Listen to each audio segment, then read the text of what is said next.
Baik, bismillahirrahmanirrahim. Assalamualaikum warahmatullahi wabarakatuh. Alhamdulillahirabbil alamin. Assalatu wassalamu ala Rasulillah amma ba'd. Kita bersyukur kepada Allah Azza wa Jalla di pagi hari ini, hari Ahad, ya, tanggal 28 Juli. Nah, 2024 ya, Masehinya. Kita bersyukur kepada Allah atas segala nikmat dan juga karunia-Nya. Di antaranya kita masih diistiqomahkan oleh Allah Subhanahu wa taala di atas jalan yang lurus penuh dengan keimanan, di mana kita maksimalkan seluruh usaha dan upaya agar bisa mempertahankan keimanan tersebut dengan cara mempelajari ilmu syar'i dan ilmu yang tak kalah penting dari rentetan ilmu syar'i lainnya adalah ilmu bagaimana kita membina hati kita, karena hati ini merupakan pemimpin dari pasukan-pasukannya. Pasukannya itu ialah anggota tubuh yang lain. Nabi Muhammad SAW bersabda, jika segumpal daging yang ada pada diri manusia itu baik, maka fal jasadu kulluhu, maka akan baik jasad semuanya. Namun kalau rusak segumpal daging itu, maka akan rusak pula seluruh jasad. Ya, anggota tubuh yang lain akan rusak. Rasulullah memberitahukan, ala wahiyya al-qalbu. Ketahuilah bahwasanya segumpal daging itu adalah al-qalbu, yaitu hati yang terambil dari kata qalaba, yang mudah untuk berbolak-balik. Maka kita diajarkan doa oleh Nabi Muhammad SAW. Ya, ya muqallibal qulub, sabit qulubana ala dinik. Wa ya musarrifal qulub, sarif qulubana ila ta'atik. Maka kita bersyukur Allah Subhanahu wa taala tentunya mengutus seorang rasul dari kalangan kita untuk mengajarkan bagaimana kita beribadah, beragama untuk mendapatkan ketenangan baik di dunia maupun di akhirat. Maka tidak lupa salawat serta salam, teriring salam, terlimpah curah selalu senantiasa kepada junjungan kita tersebut, suri tauladan kita bersama, uswah hasanah kita yang terbaik dan sungguh luar biasa, sangat-sangat terbaik, yaitu Nabi Muhammad SAW. Kita berharap agar besok kita dipertemukan olehnya, oleh Nabi Muhammad SAW, dan juga kita bisa berjumpa dan diizinkan oleh beliau masuk ke dalam telaga hautnya. Amin amin ya rabbal alamin. Semoga Allah Subhanahu wa taala realisasikan harapan kita semua dan umumnya harapan kaum muslimin akan hal tersebut. Baik teman-teman semua, rangkaian dan kaidah telah kita lalui bersama sampai akidah yang ke-9 ini. Ya, sampai kaidah yang ke-9 ini, afwan ya. Dari rangkaian kaidah-kaidah telah kita lewati dan sampai ke kaidah yang ke-9. Taib. Al-Qaidah At-Tasi'ah, kaidah yang ke-9. Syekh Abdul Razak bin Abdul Muhsin Al-Badr hafizahullah ta'ala mengingatkan kita di dalam membina ruh, di dalam membentuk hati kita, menuntun dan membimbingnya agar dia selalu mengarahkan kepada kebaikan dan kita terhindar dari segala keburukan maupun kemaksiatan. Maka hal yang harus kita hindari adalah al-ujub, ya, dan juga al-kibru dan beberapa penyakit hati lainnya. Karena yang namanya ujub akan membuat kita tertipu oleh diri kita sendiri. Maka di sini subjudul yang diberikan oleh, ya, judul yang diberikan oleh penulis yaitu apa? Al-hadzaru, ya, waspada, berhati-hatilah, minal ujabi, dari rasa ujub. Ujub itu apa? Al-kibru, ya, al-kibru. Kemudian juga waligtirari, igtirari bin nafsi, waspada dari rasa ujub dan tertipu oleh diri sendiri. Nah, Penyakit yang nampak nanti oleh sekelilingnya adalah al-kibru. Ya, kata Rasulullah apa? Al-kibru menolak kebenaran dan merendahkan manusia. Dan dikatakan oleh ulama yang lain, al-kibru itu adalah ayyara ar-rajulu nafsahu, seseorang itu melihat dirinya fauqa ghairihi, di atas selainnya, fil kamal wal jamal, di dalam hal kemuliaan maupun dalam hal keindahan yang dia miliki. Ini orang-orang yang sudah apa? Al-ightirar bin nafs, yaitu tertipu dengan dirinya sendiri. Padahal apa yang dia dapatkan itu semata-mata bukan hasil dari kerja kerasnya saja, melainkan ada peran Allah Subhanahu wa taala yang mengkaruniakan hal tersebut kepada dirinya. Maka tidak patut dia menyombongkan ya sesuatu yang di dalamnya bukan hasil dia sepenuhnya, melainkan ada hasil dari Allah, karena Allah lah penciptanya, Allah lah yang mengetahuinya, dan Allah juga yang memberikan dia rezeki dan juga karunia tersebut. Nah, di sini Syekh menukilkan ayat Al-Qur'anul Karim yang sungguh luar biasa. Kama qala ta'ala, sebagaimana Allah Subhanahu wa taala berfirman, "Fala tuzakku anfusakum huwa a'lamu biman ittaqa, la ilaha illallah."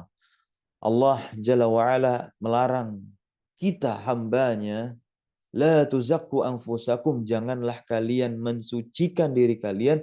Maksudnya apa? Merasa suci. Ya, merasa suci, merasa bersih. Nah, di hadapan orang lain. Begitu. Huwa a'lamu biman ittaqa. Karena apa? Allah Subhanahu wa taala yang paling tahu siapa di antara hambanya yang paling bertakwa. Karena yang namanya takwa tidak pernah dilihat dari yang namanya pakaian. Karena yang namanya takwa tidak pernah dilihat dari yang namanya wajah, penampilan, dan juga tidak pernah dilihat dan tidak pernah melihat kepada fisik. Rasulullah Shallallahu Alaihi Wasallam bersabda, Inna Allah la yanzuru ajsa ila ajsamikum. Ya, nah, sesungguhnya Allah Subhanahu Wa Taala la yanzuru, tidak melihat kepada ajsamikum, jism, tubuh atau fisik, bentuk fisik kalian. Nah, ya, dan tidak pernah melihat kepada wajah-wajah kalian, badan tubuh kalian. Nah, la. Ya. Walakinallaha yanzuru ila qulubikum wa a'malikum. Allah Subhanahu wa taala, kata Rasulullah, yanzuru, melihat, ila, kepada qulubikum. Qulub bentuk jamak dari qalbun. Ya, melihat kepada hati kalian. Dan apakah hanya melihat hati? Tidak. Segala sesuatu yang tersimpan di dalam kolbu itu sejatinya akan nampak ya di luarnya. Maka Allah pun akan melihat amalannya. Wa a'malikum. Ya. Nah. Jadi ini kita tidak boleh merasa tinggi di hadapan orang lain, atau bahkan ketika kita sudah berislam, bahkan lebih dahulu hijrah, menemukan jalan Islam yang lebih menenangkan dan menenteramkan hati. Gitu. Kita menemukan suatu metode dalam beragama yang lurus ini, yang tidak neko-neko dan tidak ya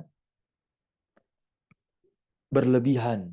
Nah, namun ingat ya, meskipun metode yang kita tempuh itu adalah metode yang benar, metodenya para ulama-ulama salaf terdahulu secara syar'i, yaitu ya jalannya para sahabat, jalannya para tabi'in, jalannya para tabi'ut tabi'in dalam beragama ketika mengikuti Nabi Muhammad SAW, ya, sunnah Nabi Muhammad SAW. Namun belum tentu kita sebagai orang yang belakangan menjalankannya di zaman yang penuh fitnah ini juga sudah benar. Nah, jadi kita tidak boleh dan tidak bisa bahkan mengklaim diri kita, wah, kokoh di atas jalan ini. Nah, ya, tidak. Ya. Maka kalau kita lihat potret ulama terdahulu, kita mempelajari biografi mereka. Mereka adalah orang yang tingkat kesolehannya dalam menjalankan agama ini dengan metode yang ditempuh oleh Nabi Muhammad dan juga para sahabatnya, ya, mereka adalah orang yang paling khawatir. Orang yang paling khawatir akan amalan-amalan mereka apakah diterima atau tidak di sisi Allah. Jadi sekokoh-kokohnya kita dalam menjaga dan menjalani agama Islam di zaman yang penuh dengan fitnah saat ini, ya, tak ada sesuatu pun atau siapapun yang bisa memastikan amalan kita itu diterima di sisi Allah. Begitu. Kadangkala kalau kita melihat dari aspek lain, oh iya, naam. Tanda cintanya Allah kepada hambanya, salah satu diantaranya ialah ketika hamba tersebut konsisten di dalam kebaikan. Naam. Dalam satu aspek kita konsisten dalam ibadah. Namun, ya, dalam aspek lain, lisan kita belum konsisten di dalam kebaikan. Masih sibuk mencela, masih sibuk merendahkan, masih sibuk tidak mau menghormati lawan bicara kita.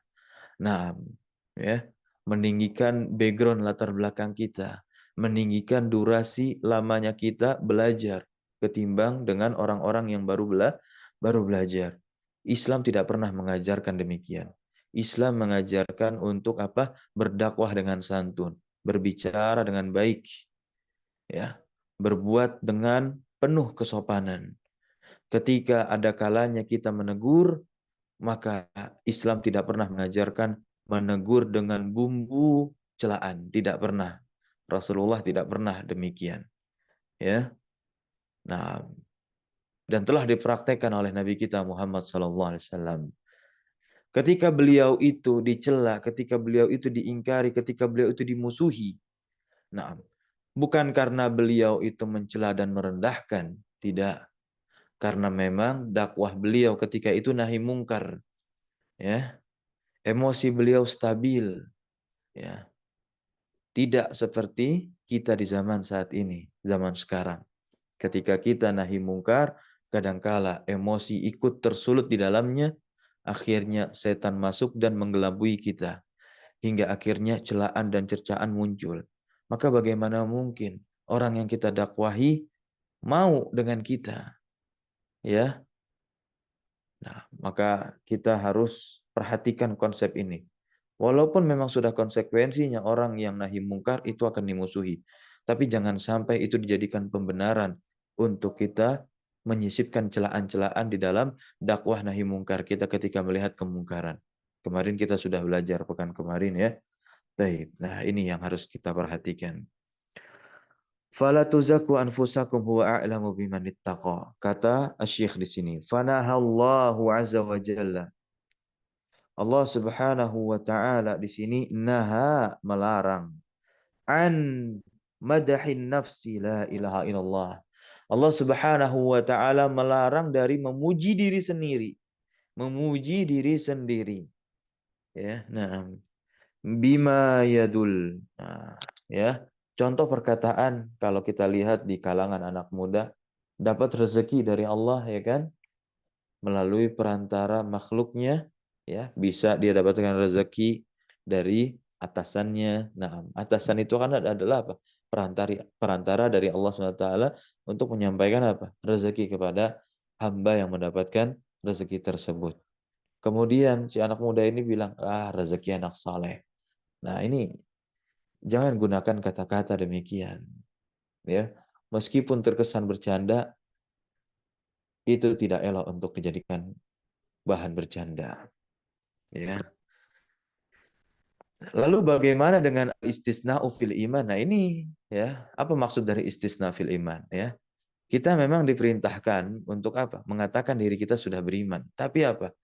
Ya, ada istisna fil iman, maksudnya apa? Kita tambahkan insya Allah. Insya Allah saya beriman. Begitu. Ketika ditanya, apakah Anda orang beriman? Maka katakan, insya Allah saya beriman, dan kita berharap semoga Allah SWT terus mengistiqomahkan saya di atas keimanan, jalan yang qawim, jalan yang mustaqim ini, yang lurus, ya, tidak berbelok sedikit pun. Maka di sini larangan akan memuji diri sendiri, ya. An madahin nafsi bima yadullu ala zakatiha wa salahiha, ya, terhadap hal yang menunjukkan atas sucinya diri atau baiknya diri. Ya, saya lebih kokoh dari kamu. Naam, saya lebih dahulu hijrah dibandingkan kamu. Ya, hijrah saya ini kajian kitab. Kalau kalian kajiannya masih tematik. Nah, ini enggak. Nah, meskipun kita mengajak bahwasanya kalau bisa ikuti kajian kitab, ya kalau bisa jangan sampai ada celaan terhadap, karena memang keduanya sama-sama kebaikan, ya.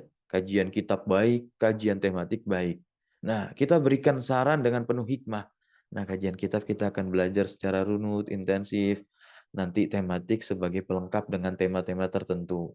Kalau digabungkan, nah itu adalah kebaikan yang sangat besar. Gitu. Ayo kita sama-sama ngaji, begitu. Tanpa harus apa? Mencela, gitu. Ya. Harusnya kita bersyukur, ya.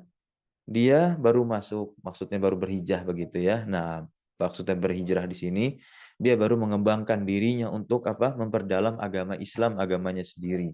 Ya, dimulai dari tematik, karena tematik itu kajian yang menampilkan tema-tema umum untuk mengajak masyarakat awam, ya, lebih mengenal Islam atau bahkan lebih mencintai ilmu-ilmu atau perkara yang ada di dalamnya. Nah, dari situ nanti tahapannya mulai diajak, akhirnya dia membangun kecintaannya tersendiri dengan kitab para ulama dan hadir di majelis, ya, para alim ulama, guru-guru kita yang membahas satu kitab yang dibedah di dalamnya isi dari kitab ulama tersebut. Nah, baik, di sini kenapa kita tidak boleh memuji diri kita sendiri akan kebaikan dan sucinya jiwa diri kita, ya. Li'anna taqwa mahalluha al-qalbu, ya. Karena yang namanya takwa tempatnya di hati. Ini sebagaimana Rasulullah katakan, ya, ketika Nabi mengisyaratkan sampai 3 kali di depan para sahabatnya. Naam. Wa asyara thalatha marrat. Nabi Muhammad SAW mengisyaratkan ila sadrihi, ke dadanya. Ya, at-taqwa hahuna, at-taqwa hahuna, at-taqwa hahuna. Ya, yang namanya takwa bukan ada di sini, ya, qalansuah, dan juga bukan ada di lihyah, naam, bukan juga ada di pakaian, naam, tidak, ya. Semua yang tadi ditunjukkan itu hanya bagian kecil, ya, dari takwa yang harus diimplementasikan. Namun sejatinya itu bukanlah tolak ukur takwa seseorang. Tolak ukur ketakwaan seseorang itu ada di kolbu yang aktif, kolbu yang sehat. Nah, kenapa dikatakan kolbu yang sehat? Ketika perlakuan dan perbuatannya itu apa? Memancarkan cahaya-cahaya kebaikan. Ketika dia mampu beribadah di hadapan Allah, sama ketika nanti di hadapan orang-orang lain ketika melihatnya ketika dia beribadah. Dan perbuatan dan ucapannya itu terjaga, terhindar dari yang namanya keburukan, maksiat, perkataan jelek, perbuatan-perbuatan yang menyimpang. Wallahu azza wa jalla huwa a'lamu biman, ya, hasalat. Nah, dan Allah azza wa jalla lah yang a'lamu, yang paling mengetahui, ya, biman hasalat, kepada siapapun, hasalat minhu at-taqwa, yang takwa itu berada minhu darinya. Nah, kenapa wali anna hadzal madha? Nah, ini kenapa kita tidak boleh memuji diri kita sendiri? Sekalipun kadang ini adalah fitrah manusia, kadangkala kita memang ingin diuji, kita ingin dihargai. Ya, dan ini memang betul siklus ilmu nafas juga, psikologi juga. Bahwasanya yang namanya manusia itu ingin dihormati. Manusia itu ingin dipuji. Karena memang sejatinya manusia ini adalah makhluk yang lemah, dia ingin diperhatikan. Ini adalah fitrahnya, bahkan dikaji oleh, ya, para pakar psikologi di negeri-negeri barat, ya, bahkan sampai ada teorinya. Nah, dan Islam sudah mengajarkan itu, ya. Kita jangan sampai memuji diri kita sendiri, dan kita seharusnya memuji orang yang ada di hadapan kita atau di sekeliling kita. Nah, ya. Nah, kenapa memuji diri sendiri tidak boleh? Li'anna hadzal madha lin nafas, karena pujian ini untuk diri sendiri Sababun merupakan sebab lidukhulil ujub, ya, untuk masuknya rasa ujub alaiha kepada diri tersebut, ya. Wasababun lirriya, dan sebab untuk ria. Akhirnya apa? Mencari-cari pengakuan lewat apa? Ketaatan kepada Allah yang ditampilkan di khalayak ramai. Begitu. Meskipun niat itu ada di hati, begitu. Jadi ketika diberikan nasihat seperti ini bukan maksudnya menghakimi, tidak. Tapi ini adalah nasihat untuk kita semua. Ya, bukan berarti kita harus dan bolehnya menghakimi apa niat seseorang.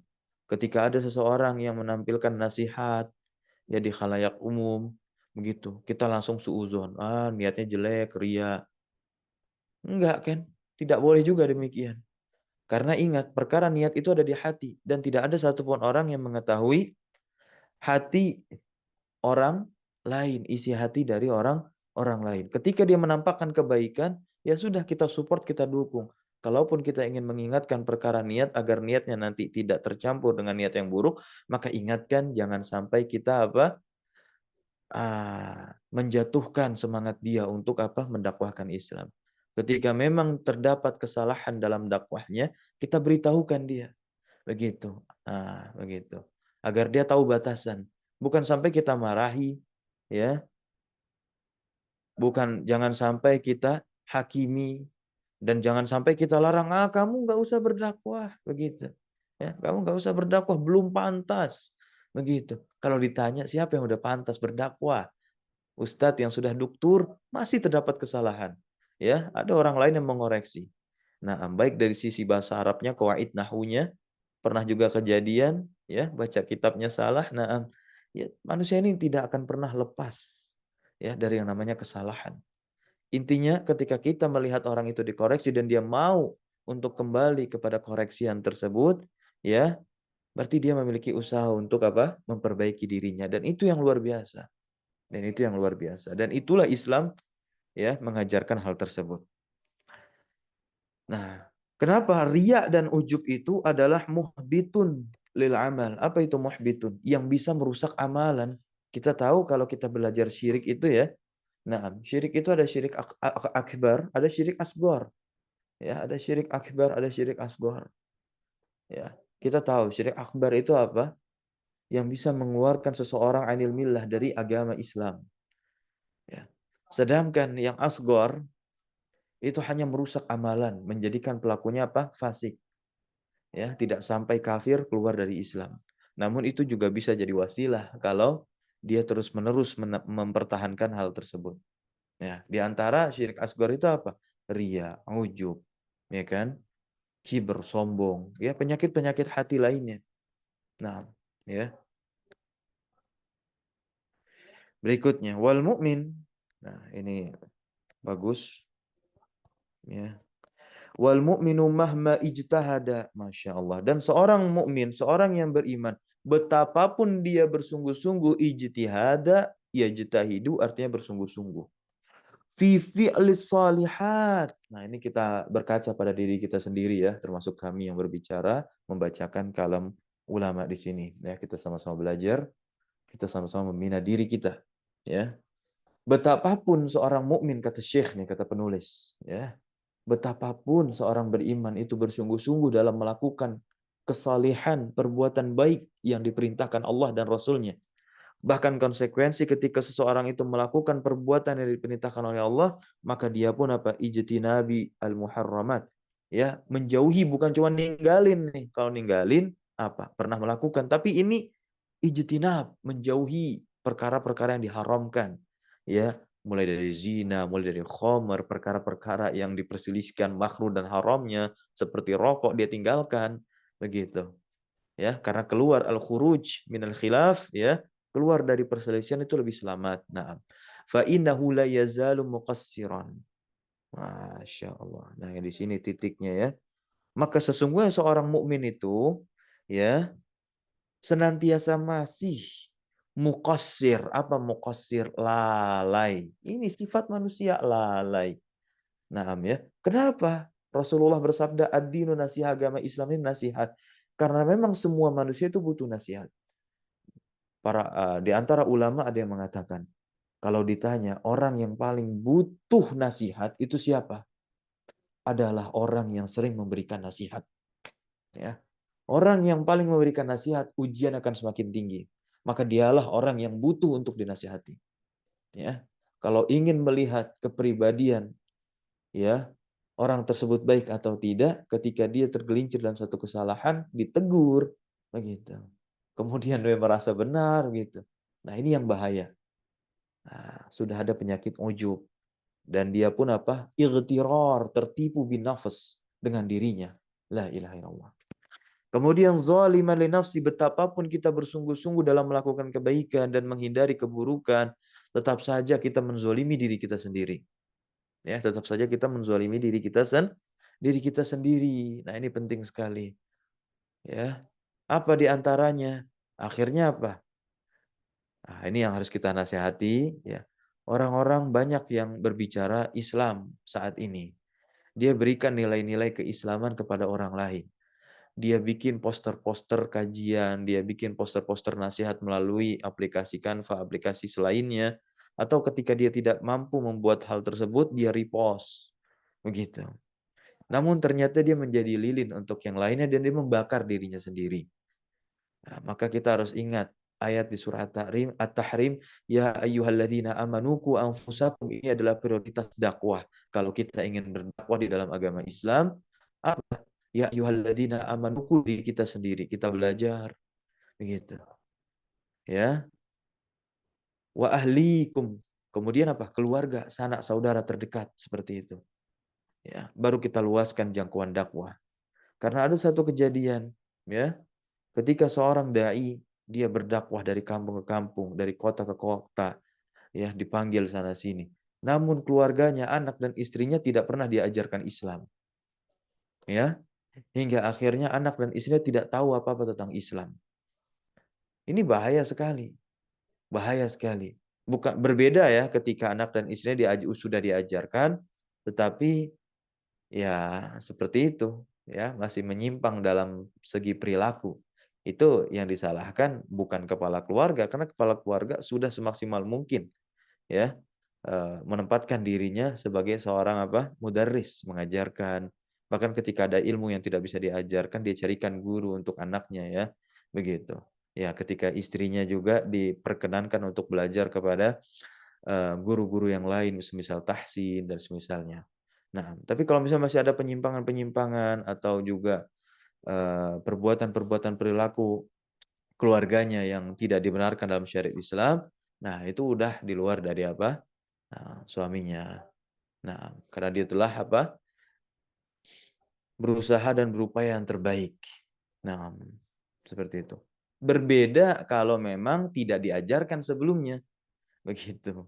Ya, tidak dikasih tahu sebelumnya. Nah, inilah ya. Nah, jadi seperti itu. Ya, prioritas dakwah. Wa idza kana, dan apabila dahulu Abu Bakar ya, sahabat Nabi Muhammad sallallahu alaihi wasallam. Abu Bakar As-Siddiq dikatakan di sini siddiqu hadhil ummah. Siddiqu hadhil ummah wa khairun nas. Ya, orang yang jujur di umat ini.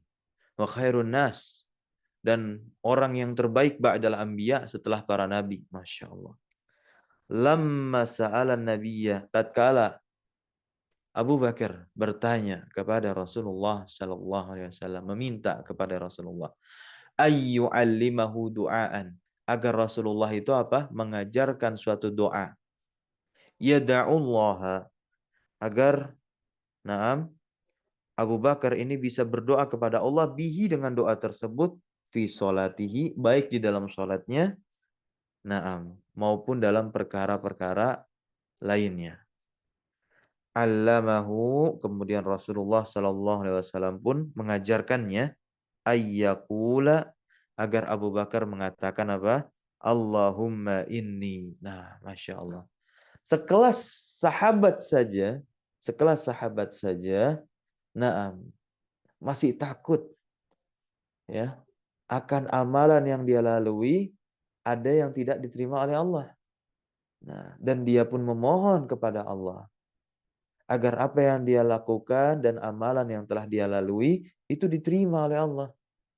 Hatta sekalipun Nabi Muhammad SAW, manusia terbaik yang sudah dijamin masuk surga, masih beribadah dan ya tidak pernah sedikit menyombongkan dirinya bahwasanya dirinya ini sudah dijamin surga oleh Allah Subhanahu wa taala. Ya, tidak ada di dalam diri Rasulullah ingin dihormati. Ayo sini ya, salim sama saya, hormati saya. Ayo, karena saya orang yang udah pasti masuk surga. Gak ada satupun perkataan Rasulullah demikian. Nah, ketika para sahabat ingin berlebihan dalam mengihtiram, memuliakan beliau, beliau larang. Enggak. Begitu ya. Nah, Allahumma inni zalamtu, kata Rasulullah, ini doanya. Nah, ya Allah, sesungguhnya aku telah menzolimi nafsi diriku. Zulman, dengan kezoliman yang banyak. Masya Allah. Ya. Wala bi ghairi dzunub. Ya. Wala yaghfiru az-dzunuba. Naam. Wala yaghfiru az-dzunuba. Dan tidak ada yang bisa mengampuni dosa-dosa illa anta, kecuali engkau ya Allah. Faghfirli, maka ampunilah aku. Nah, ya, maghfiratan min indik, dengan ampunan yang ada di sisimu. Warhamni, dan rahmatilah aku, berikanlah aku kasih sayangmu. Innaka, karena sesungguhnya engkau, antal ghafurur rahim, engkau adalah maha pengampun lagi maha pengasih. Ya, nah, dan lagi maha penyayang, ar-rahim. Ini Abu Bakar As-Siddiq. Maka dikatakan oleh Syekh di sini ya, fa kaifa asy'anu biman huwa dunahu, maka bagaimana keadaan orang yang di bawahnya Abu Bakar As-Siddiq, ya. Di bawah Abu Bakar As-Siddiq tentu sekelas tabi'in. Tentu sekelas tabi'ut tabi'in. Kita melihat dan memandang kualitas para tabi'ut tabi'in, orang yang di bawah Abu Bakar As-Siddiq juga, kita masih jauh. Apalagi kita, begitu. Ya. Sungguh hina dan hina kalau kita hanya mengandalkan, wah, background lulusan saya ini dari kampus A, kampus B yang ada di Arab sana, begitu. Ya. Bahkan sampai tingkat tertinggi, derajatnya doktor, bukan hanya bakalurius ya atau magister ya. Nah, la ilaha illallah. Ini Abu Bakar As-Siddiq. Gitu. Nah, dikatakan oleh Syekh di sini, fa kaifa sya'nu biman huwa dunah. Ya, nah. Wa indama sa'alat. Wa indama sa'alat. Ya. Dan ya, ketika Ummul Mukminin yaitu Aisyah radhiyallahu taala anha sa'alat, bertanya, an-nabiyya, fathah nabiyya jadi maf'ul bih di sini mansubun wa alamatu nasbihi al-fathatu zahiratu ala akhirih. Tatkala Ummul Mukminin yaitu Aisyah radhiyallahu taala anha bertanya kepada Nabi Muhammad SAW an qaulihi, ya, dari firman Allah Subhanahu wa taala, walladzina yu'tuna ma atau wa qulubuhum wajilah, ya. Qalat ahumul ladzina yashrabuna al-khamra wa yasrikun. Nah, ini adalah pertanyaan dari siapa? Dari Aisyah radhiyallahu taala anha. Nah, kalau kita lihat firman Allah Subhanahu wa taala di sini, ini adalah ayat yang sungguh luar biasa. Ya. Ayatnya adalah ayat yang ada di surah Al-Mu'minun, ya, ayat 6, ayat 60. Ya. Walladzina yu'tuna ma ataw wa qulubuhum wajilah. Di surah Al-Mu'minun, surat orang-orang beriman tuh kan. Ya, arti dari Al-Mu'minun. Ayat 60. Dan orang-orang yang memberikan apa yang telah mereka berikan. Ya, wa qulubuhum wajilah. Dengan hati yang takut, la ilaha illallah. Dengan hati yang takut, hati yang merasa khawatir. Nah, ya. Kenapa? Annahum ila rabbihim raji'un. Bahwasanya mereka meyakini dan betul-betul sangat yakin dengan keyakinan yang pasti lagi kuat, bahwasanya mereka itu akan kembali kepada Rob mereka. Maka oleh sebab itu mereka khawatir, ya, dengan amalan-amalan yang telah mereka torehkan ketika di dunia. Maka di sini Aisyah pun bingung bertanya kepada Rasulullah sallallahu alaihi wasallam. Mereka ini siapa? Apakah ahumul ladzina yashribunal khamra? Apakah mereka yang dimaksudkan ayat ini adalah orang-orang yang minum khamar? Wa yasrikun, atau orang yang mencuri sehingga mereka khawatir ketika nanti mereka kembali di hadapan Allah. Lihat jawaban Rasulullah, dan inilah metode penafsiran yang sangat luar biasa. Ya, ditafsirkan langsung oleh Nabi Muhammad SAW. Selamat sudah tafsiran ayat. Ya, la ya binta, kata Rasulullah. La ya binta Siddiq. Tidak, wahai putrinya Abu Bakar As-Siddiq. Ya, karena kan Aisyah binti Abu Bakar, putri anak perempuan dari Abu Bakar, sahabat Nabi Muhammad SAW. Walakinnahum, dikatakan oleh Nabi Muhammad, mereka yang ada di ayat 60 surah Al-Mu'minun ini yang dimaksudkan oleh Allah, alladzina yasumuna, mereka adalah orang-orang yang berpuasa, wa yusalluna. Naam. Wa yusalluna, dan mereka orang-orang yang senantiasa mendirikan salat. Wa yatasaddaquna, dan orang-orang yang senantiasa menginfakkan harta-harta mereka di jalan Allah. Wahum yakhafuna, dan inilah mereka ini khawatir, takut, alla yuqbala minhum, ya, bahwasanya Allah itu tidak menerima amalan puasa, amalan salat, amalan infak dari mereka. Maksudnya apa? Mereka khawatir. Dan inilah para salaf, potretnya ulama terdahulu. Kalau kita ingin mengklaim ikut mereka, maka ikutilah apa yang mereka lakukan dari segi tazkiyatun nafasnya. Selalu merasa khawatir. Ya, maka kalau kita lihat, nah, ya, ada 3 prinsip yang harus kita bangun di dalam beribadah kepada Allah, yaitu rasa roja, prinsip pertama, harap. Dan juga yang kedua adalah rasa khauf. Ya, prinsip yang kedua adalah apa? Selalu senantiasa khawatir. Yang ketiga prinsipnya adalah mahabbah. Mahabbah. Ketiga prinsip ini, ketiga nilai ini, ketiga rasa ini, dalilnya ada di surah Al-Fatihah. Itu paling dasar sekali. Nah, di surah Al-Fatihah. Malik Yaumiddin, ketika kita membaca ayat tersebut, kita harusnya tahu bahwasanya Allah pemilik hari akhir. Kita takut, khawatir di situ. Nah, ya. Ar-Rahman Ar-Rahim, harusnya kita kembangkan rasa roja kita, berharap kepada Allah. Kita mengharapkan surga, kita mengharapkan rasa aman dan lain sebagainya. Ya, dan mahabbah. Ya. Iyyaka na'budu wa iyyaka nasta'in. Ya. Kita cintai Allah Subhanahu wa taala. Dan orang beriman itu memadukan ketiganya, antara roja, khauf, dan mahabbah. Tidak kepada salah satunya.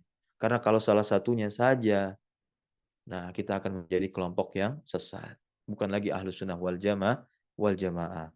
Orang yang mendahulukan mahabbahnya saja, ya, ini seperti kaum sufi-sufi yang sesat. Naam, ya. Kemudian kalau rasa khaufnya saja, ya, rasa khaufnya saja ini seperti apa? Orang-orang Khawarij dan Mu'tazilah. Kalau rasa roja saja, ini seperti orang-orang apa? Murji'ah, ya, yang mengakhirkan amalan daripada apa? Hati. Ketika menjelaskan prinsip keimanan. Di sini kita baca paragraf terakhir. Waqala Abdullah bin Abi Mulaikah. Ini salah satu tokoh tabi'in. Nah, ini kita kenal lagi nama tabi'in, Abi Mulaikah.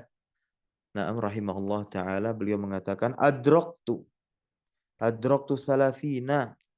Aku telah berjumpa lebih dari 30 min ashabi Nabi SAW. Aku telah berjumpa lebih dari 30 sahabat Nabi Muhammad SAW. Kulluhum yakhafu an-nifaqa ala nafsihi. Mereka semua khawatir akan adanya nifak di dalam dirinya. Khawatir kalau ada nifak di dalam apa? Di dalam dirinya. Nah, ini adalah penyakit yang menjangkiti orang-orang yang kesolehannya sudah di tingkat tinggi. Ya, yang ilmunya juga di tingkat tinggi. Ketaatannya apalagi. Maka dikatakan ada 3 perkara. Jika ini sudah bertambah dalam diri manusia, maka apa? Rasa ujub, kiber, sombong, hasad, nifak itu juga. Nah, apakah dia mampu untuk menahannya? Nah, 3 hal tersebut apa? Yaitu apa? Ketika bertambahnya harta, ziyadatul mal. Ini tingkat yang rendah, ya. Kemudian yang kedua apa? Ziyadatul ilmi. Apalagi di zaman sekarang, ya, ilmu seseorang diukur dari ijazah atau kampus begitu. La ilaha illallah. Kemudian yang ketiga apa? Ziyadatut ta'ah. Nah, ini sangat-sangat luar biasa ya. Ketika 3 hal tersebut bertambah, maka ujian kesombongan dalam diri kita semakin tinggi juga. Wa qala Al-Hasan Al-Basri, ya, Al-Imam Hasan Al-Basri berkata, al-mu'minu. Nah, ini di sini ya, teman-teman.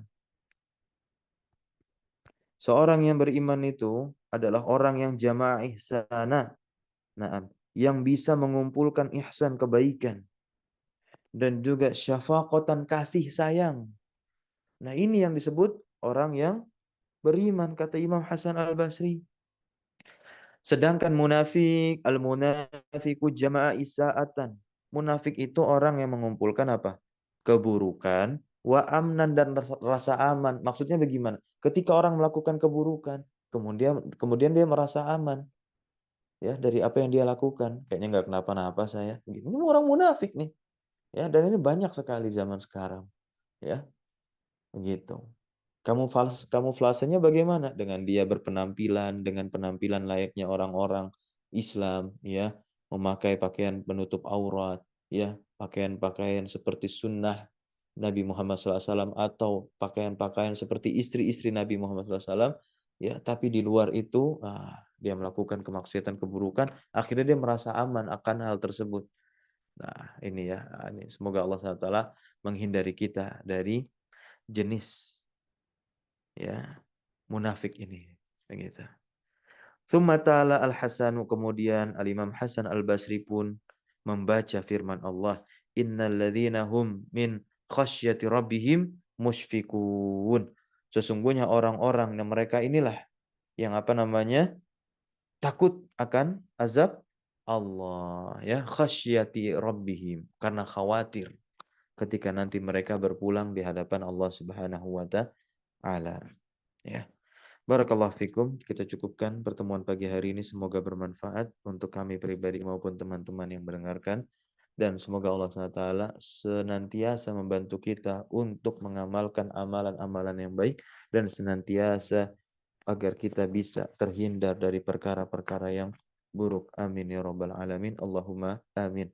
Subhanakallahumma wa bihamdika asyhadu an la ilaha illa anta astaghfiruka wa atubu ilaik.